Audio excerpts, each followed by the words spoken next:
ಇತ್ತೀಚೆಗೆ ಬೆಂಗಳೂರಿನ ಒಂದಷ್ಟು ಜ್ವಲಂತ ಸಮಸ್ಯೆಗಳ ಬಗ್ಗೆ ಉದ್ಯಮಿಗಳೇ ಮಾತನಾಡೋದಕ್ಕೆ ಪ್ರಾರಂಭ ಮಾಡಿದ್ದಾರೆ. ಉದ್ಯಮಿಗಳೇ ಸೋಷಿಯಲ್ ಮೀಡಿಯಾದಲ್ಲಿ ಪೋಸ್ಟ್ ಮಾಡದಂತೆ, ಜಿಬಿಯನ್ನ ಅಲರ್ಟ್ ಮಾಡದಂತೆ, ಸರ್ಕಾರದ ವಿರುದ್ಧ ವಾಗ್ದಾಳಿ ನಡೆಸದಂತೆ ಇಂಥ ವಿಚಾರಗಳನ್ನ ಮೇಲಿಂದ ಮೇಲೆ ಕೇಳ್ತಾನೆ ಇದ್ದೀವಿ.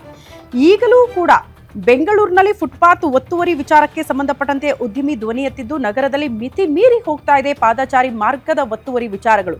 ಪಾದಚಾರಿ ಮಾರ್ಗದ ಒತ್ತುವರಿ ಮಾಡಿದವರಿಗೆ ಫೈನ್ ಹಾಕಬೇಕು ಅಂತ ಒತ್ತಡ ಹಾಕಿದ್ದು ಪಾದಚಾರಿ ಮಾರ್ಗದ ಮೇಲೆ ವಾಹನಗಳ ಪಾರ್ಕಿಂಗ್ ಆಗುತ್ತೆ, ವ್ಯಾಪಾರ ಮಾಡೋದು ಕೂಡ ಹೆಚ್ಚಾಗ್ತಾ ಇದೆ. ಗೌರವ್ ಇವರು ಮಾಡಿರುವ ಟ್ವೀಟ್ಗೆ ಕಿರಣ್ ಮುಜುಮ್ದಾರ್ ಪೋಸ್ಟ್ ಹಾಕಿದ್ದಾರೆ.